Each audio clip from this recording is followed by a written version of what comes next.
Serial सारू की आने वाली कड़ी में दर्शकों को एक ऐसा चौंकाने वाला मोड़ देखने को मिलेगा जो अब तक की पूरी कहानी को बदल कर रख देगा। यह ट्रैक सीधा जुड़ा है वेद और अनिका की शादी से, जो धूमधाम से हो रही होती है। घर में सभी लोग खुशियों में डूबे होते हैं। संगीत और शहनाई की गूंज से पूरा माहौल गूंज रहा होता है। हर कोई मान रहा होता है कि वेद और अनिका का रिश्ता घर और परिवार के लिए सौभाग्य लेकर आएगा। लेकिन ठीक इसी वक्त सारू को ऐसे सबूत हाथ लगते हैं जिनसे यह साबित होता है कि अनिका वह नहीं है जो वह दिखाती है। अनिका की असलियत इतनी खतरनाक होती है कि अगर यह सच सामने न आता तो न केवल वेद की जिंदगी तबाह हो जाती, बल्कि पूरा परिवार गहरे संकट में फंस जाता। कहानी की शुरुआत उस सीन से होती है जब शादी की रस्में शुरू हो रही होती हैं। अनिका दुल्हन के जोड़े में सजी हुई सबके सामने मुस्कुरा रही होती है। वेद भी सज-धज कर मंडप में पहुंच चुका होता है। घर वाले बारातियों का स्वागत कर रहे होते हैं और माहौल पूरी तरह खुशियों से भरा होता है। लेकिन इसी बीच सारू के दिमाग में बार बार अनिका की चालाकी से जुड़े सबूत घूम रहे होते हैं।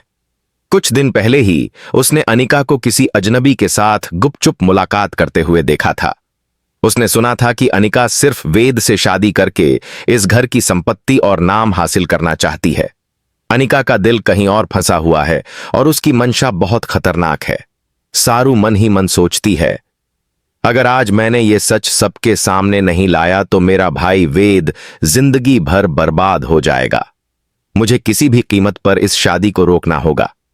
शादी के मंडप में जैसे ही पंडित जी मंत्र पढ़ते हैं और फेरे शुरू करने वाले होते हैं, तभी सारू अचानक बीच में आ जाती है। उसकी आवाज पूरे हॉल में गूंजती है, ये शादी नहीं हो सकती। सब लोग चौंक कर उसकी ओर देखते हैं। अनिका घबराकर खड़ी हो जाती है। वेद हैरान रह जाता है और घर वाले समझ ही नहीं पाते कि सारू ऐसा क्यों कर रही है। सारू सबके सामने कहती है, वेद, तू मेरी बात सुने बिना कोई कदम मत उठाना। ये अनिका वो नहीं है जो दिख रही है। इसके पीछे की सच्चाई तुम्हें जाननी ही होगी। अनिका बीच में टोकते हुए कहती है, सारू, तू झूठ बोल रही है। तुझे मेरी खुशी बर्दाश्त नहीं हो रही, इसीलिए तू ये नाटक कर रही है। लेकिन सारू हिम्मत नहीं हारती। वह सबूत दिखाते हुए सबके सामने सच उजागर करना शुरू कर देती है। यहीं से कहानी असली ट्विस्ट की ओर बढ़ती है।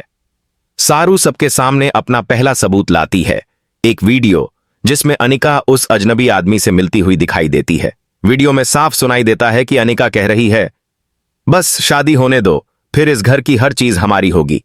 यह सुनते ही पूरा हॉल सन्न रह जाता है। वेद का चेहरा सफेद पड़ जाता है। घर वाले आपस में बातें करने लगते हैं कि आखिर अब तक वे किस धोखे में जी रहे थे। अनिका तुरंत सफाई देने की कोशिश करती है। वह कहती है, यह वीडियो नकली है, यह सब झूठ है। सारू मुझे बदनाम करना चाहती है। लेकिन सारू यही नहीं रुकती। वह दूसरा सबूत पेश करती है, बैंक ट्रांजैक्शन की डिटेल्स, जिसमें यह साबित होता है कि अनिका ने शादी से पहले कई बार उस अजनबी के खाते में बड़ी रकम ट्रांसफर की है। वेद गुस्से में अनिका से पूछता है, ये सब क्या है अनिका? तू मुझे और मेरे परिवार को धोखा क्यों दे रही है? अनिका चुप रह जाती है। उसकी चुप्पी ही सब कुछ बयान कर देती है। सारू कहती है, वेद, ये लड़की सिर्फ तुझे इस्तेमाल करना चाहती थी। इसके लिए शादी कोई रिश्ता नहीं, बल्कि एक सौदा है। अगर आज मैंने सच नहीं बताया होता तो तू जिंदगी भर पछताता। यहां दर्शकों के लिए ड्रामा अपने चरम पर पहुंच जाता है। अनिका रोने का नाटक करती है, लेकिन परिवार अब उसकी बातों में नहीं आता। वेद सबके सामने कहता है, आज मैं अपनी जिंदगी की सबसे बड़ी गलती करने से बच गया हूं और इसका श्रेय सिर्फ सारू को जाता है। अगर तू बीच में ना आती तो मेरी जिंदगी तबाह हो जाती। घर वाले भी सारू की हिम्मत की सराहना करते हैं, लेकिन कहानी यहीं खत्म नहीं होती। अनिका गुस्से से कहती है, तुम सबने मुझे धोखा दिया। तुमने मेरी इज्जत मिट्टी में मिला दी। लेकिन याद रखना, मैं इतनी आसानी से हार मानने वाली नहीं हूं। मैं वापस आऊंगी और तुम सबको इसकी कीमत चुकानी पड़ेगी।